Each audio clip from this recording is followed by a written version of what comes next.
Solid ang naging laban ng San Miguel Beermen at Phoenix Fuel. Maagang inangasan ng import na to si Abay Junmar, pero mukhang mali ng inangasan ng import na to ng Phoenix Fuel. Tara't pag-usapan natin yan. First quarter game, solid agad ang first 5 ng SMP. Nandyan sila Romeo, Cruz, Perez, Abay Junmar at ang import nila na si Jordan Adams. Agang manggigil ni Abay sa ilalim dahil sa small gesture na ginawa na to ng import. Unang 4 na puntos galing yan kay Abay Junmar. Ganda ng transition para sa SMB. Perez at Romeo palitan sa 3, sinubukan pa ang import, butata ang inabot dito ni Terence Romeo. Sobrang ganda ng simula dito ng SMB. Maganda ang cut na ginagawa dito nila Perez at Romeo at Jericho Cruz. Pero solid rin talaga ang import na to. Ginamitan pa ng small gesture itong si Abay sa ilalim, pero mali yata ng inangasan ng import na to ng Phoenix. Hawak ng SMB ang kalamangan sa quarter na yan. Laking bagay talaga ng ginagawang low push nitong si Abay sa ilalim. Tignan nyo naman talaga kung gaano kalaki at epektibo ang ginagawa nila na to.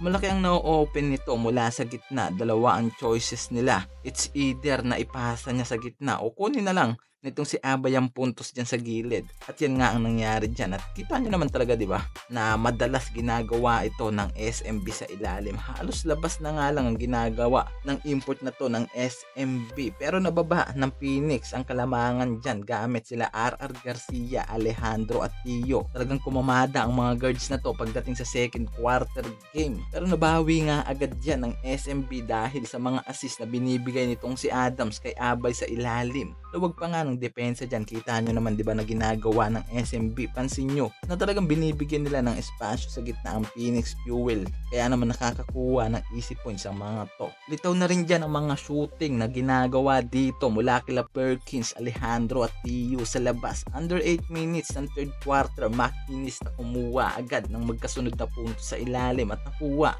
ang first lead sa game. 1-on-1 defense to kontra kay Abay sa ilalim at kitang hirap siya sa depensa dito kay Abay. Talaga nga naman nadakraken ang laruan nito si Abay sa ilalim. 4 na magkasunod na perfect drive para kay Perez ang ibinigay dito para sa SMB at nakuha nila agad ang kalamangan dyan para sa third quarter. Pagdating ng fourth quarter, Ricky Rivero binabasa 3 ang kalamangan. Tinulungan pa ng import na to. So far, dikitan ang naging laban dito. 3 ang nagtutulong-tulong dito kay Abay sa ilalim para lang pugilan, pero talagang dakraken sa ilalim. Ito ngang MVP na to na wala ang angas ng import ng Phoenix Fuel sa dulo. Kumuha pa ng step back 4 itong si Perez sa dulo at sa huli nga nagsisi ang import na to na ginamitan niya ng small gesture itong si Abay Junmar at sa dulo nakuha ng SMB ang una nilang panalo sa season na to. At kung isa ka sa mga panatiko ng SMB o Phoenix Fuel, huwag ka nang mahiyang mag-comment down at mag-subscribe sa aking YouTube channel.